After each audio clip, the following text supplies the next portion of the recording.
ม.จังหวัดขอนแก่นได้บุกจับสาวลาวที่ลักลอบเฮ็ดเวียกในห้างเสริมสวยแห่งหนึ่งซึ่งว่าบ่มีใบอนุญาตหลังจากได้รับแจ้งจากชาวบ้านผู้หวังดี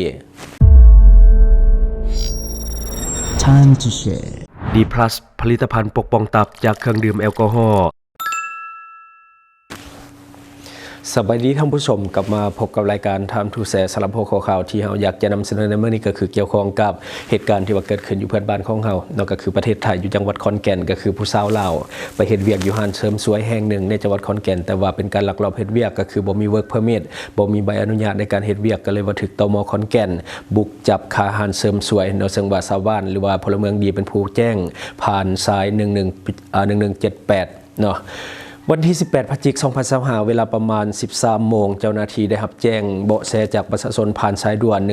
1178 ว่ามีบุคคลต่างด้าวสัญชาติลาวเฮ็ดเวียกโดยบ่ได้รับอนุญาตอย่างผิดกฎหมายสถานที่จับกุมแม่นที่ห้างเสริมสวยสิริพร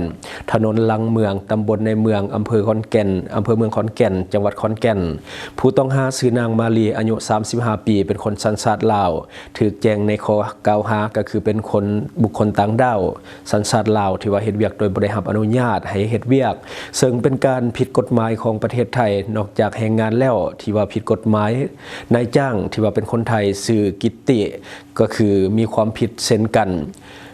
ข้อกล่าวหาก็คือนายจ้างรับคนต่างด้าวเขาเฮ็ดเวียกโดยที่ว่าบ่ได้รับอนุญาตให้เขาเฮ็ดเวียกหรือว่าคนต่างด้าวเฮ็ดเวียกนอกเหนือจากสิทธิ์ที่ว่าจะเฮ็ดได้ตามผิดตามม.9 พรก.การบริหารจัดการเรื่องของการเฮ็ดเวียกของคนต่างด้าวในประเทศไทยเจ้าหน้าที่ได้นำตัวทั้งสองคนมาดำเนินการบันทึกการจับกุมที่สถานีตำรวจภูธรเมืองขอนแก่นและก็จะส่งมอบต่อให้กับพนักงานสอบสวนเพื่อดำเนินคดีตามกฎหมายต่อไปเนาะอันนี้ก็คือเรื่องของคนลาวที่ว่าไปเฮ็ดเวียกในประเทศไทยเนาะเป็นแบบอย่างที่บ่ค่อยดีปานใดก็คือไทยเขาเจ้าค่อนข้างที่จะต้อนรับเราอยู่สำหรับแรงงานของลาวถ้าว่าอยากไปเฮ็ดเวียกหรือว่าไปขายแรงในประเทศไทยสามารถเฮ็ดได้ผ่าน MOU ของรัฐบาลที่เซ็นระหว่างลาวและไทยคือเขาต้อนรับเราอยู่แล้วแต่ว่าต้องเฮ็ดเอกสารให้มันถูกต้องเวลาไปมันก็สะดวกสบายและก็ได้รับการคุ้มครองจากกฎหมายด้วย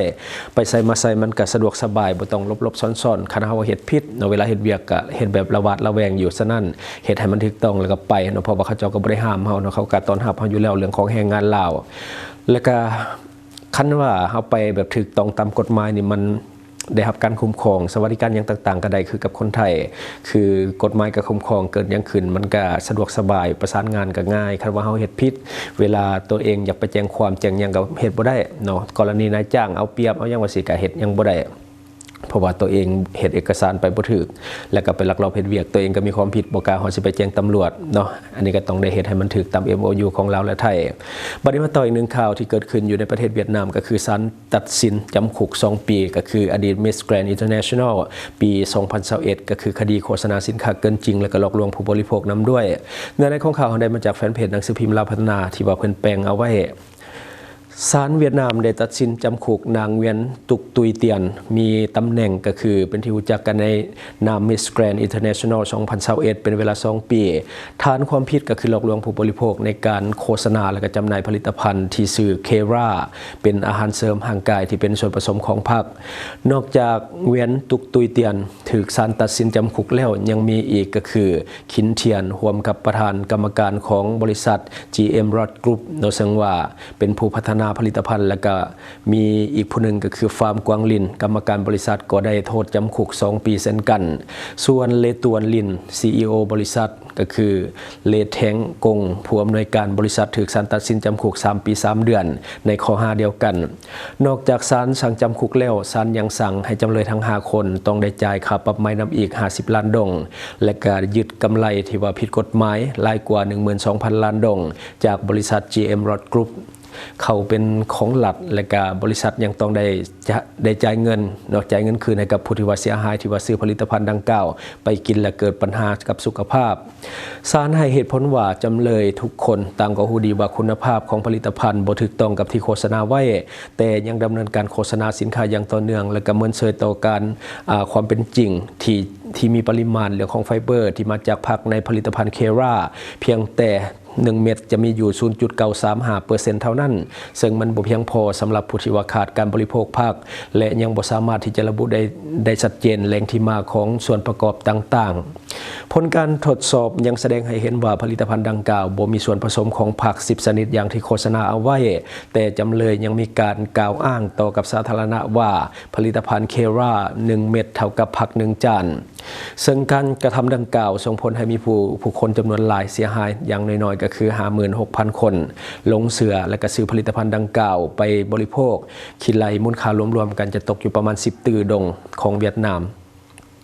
อันนี้ก็คือเรื่องเล่าที่ว่าเกิดขึ้นอยู่ฝั่งเพื่อนบ้านของเขาที่จริงนะคดีตัวนี้มันเกิดตั้งแต่ปีก่อนนี้แต่ว่าตอนนี้เขาเจ้าหากันมาตัดสินก็คือเป็นนางงามอดีตนางงาม Miss Grand International ในปี 2021 ที่ผ่านมาถือว่าเป็นคนดังและก็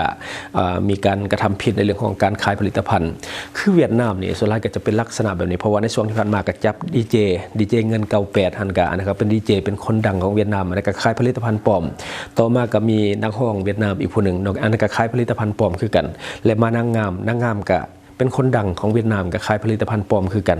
บ่ฮู้ว่าเป็นอย่างในประเทศนี่เขาเจ้าเวลาดังแทนที่ว่าดังแล้วขายยังมันก็ได้ขายอยู่แล้วคือบ่เฮ็ดให้มันถูกต้องแล้วก็เอามาขายแต่ว่าที่จับมา3คนดังๆนี่นะเนาะ3คนดีเจเงินแล้วก็นักร้องเวียดนามหันแล้วก็มีมิสแกรนด์นี่อันนี้ผลิตภัณฑ์คือกันเนาะผิดกฎหมายคือกันแล้วก็ผลิตมาแบบเป็นสินค้าปลอมคือกันแล้วก็ถูกจับในข้อหาเดียวกันอีก3คนเรียนกันเลยเนาะอันนี้คือสิ่งที่มันเกิดขึ้นในเวียดนามคือเวียดนามนี่สินค้าปลอมลายเนาะสินค้าปลอมนี่ลายแห่งตั้งแต่คนธรรมดาจนฮอดคนดังกันยังปลอมสินค้าเวียดนามฉะนั้นทานได้ที่ว่ามักสั่งสินค้าเวียดนามก็พิจารณาดีๆเนาะแล้วประเด็นเข้ามาเบิ่งอีกหนึ่งข่าวก็คือเรื่องของการเกี่ยมวันศาสตร์เนาะที่ว่ากำลังจะเฉลิมฉลองอย่างยิ่งใหญ่ในปีนี้ก็คือวันที่2 ธันวาที่จะมาถึงนี้เนาะปี2025นี่ถือว่าครบรอบ50 ปีสำหรับวันสร้างตั้งหรือว่าสถาปนาสปปลาวอย่างเป็นทางการอันนี้ถือว่าหลายคนอาจจะได้เห็นและการกะเกียมสวนสนามหรือว่าอย่างต่างๆยิ่งใหญ่ปีนี้จัดยิ่งใหญ่แห่งแล้วก็มีการแสดงทางอากาศและก็ช่วงนี้การฝึกซ้อมอย่างต่างๆก็ค่อนข้างที่จะคุ้มเข้มคือมีการซ้อมกันอย่างใหญ่นอนอยู่ที่สนามหลวงก็คือเดินพระราชหลวงเวียงจันทร์หรือว่านาสภาแห่งชาติตอนนี้ทั้งผู้ใหญ่ผู้โตเพิ่นก็ไปควบคุมเรื่องของการแสดงในมือที่ว่าจะจัดขึ้นจริงในวันที่2 ธันวาปี2025ครบรอบ50 ปีเนาะซึ่งเราจะประมวลภาพมาให้ท่านผู้ชมได้เบิ่งนํกันและก็ขอจบรายการไว้แต่เพียงเท่านี้ขอขอบใจข่าวสารที่หลากหลายนำเสนอให้ดวงใจวิเคราะห์ตรงประเด็นแถมเนื้อหาก็ฟังง่ายอัปเดตข่าวเล่าทุกแบบทุกสไตล์ฟังกันสบายที่ช่องTime to Share Time to Share Time to Share Time to Share แล้วครบเครื่องข่าวคนเล่าแท้ๆนำเสนอลงคลิปใหม่ทุกวันเปิดมาเมื่อไรก็ได้เจอให้ชมกันฟรีเสิร์ฟสิ่งดีๆให้เสมอข่าวราวยุคใหม่ไว้ใจ Time to Share Time to Share Time to Share Time to Share แล้วพบกันทุกช่องทางลงคลิปแบบจุใจที่ YouTube ก็ดูได้ทุกวัยทุกยุคที่ Facebook ก็มีข่าวที่หลากหลายที่ TikTok ก็วิเคราะห์ก็ชับใหญ่ข่าวเล่ายุคใหม่ไว้ใจ Time to Share Time to Share Time to Share Time to Share แล้ว Time to Share Time to Share Time to Share แล้วข่าวเล่ายุคใหม่ไว้ใจ Time to Share Time to Share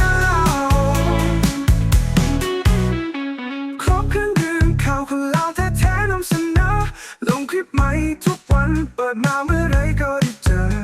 ให้ชมกันฟรีเสิร์ฟสิ่งดีๆให้เสมอข่าวเล่ายุคใหม่ไว้ใจ Time to Share Time to Share Time to Share Time to Share แล้วพบกันทุกช่องทางลงคลิปแบบจุใจที่ YouTube ก็ดูได้ทุกวัยทุกยุคที่ Facebook ก็มีข่าวที่หลากหลายที่ TikTok ก็วิเคราะห์ก็ชับใหญ่ข่าวเล่ายุคใหม่ไว้ใจ Time to Share Time to Share Time to Share Time to Share แล้ว Time to Share Time to Share Time to Share แล้วข่าวเล่ายุคใหม่ไว้ใจ Time to Share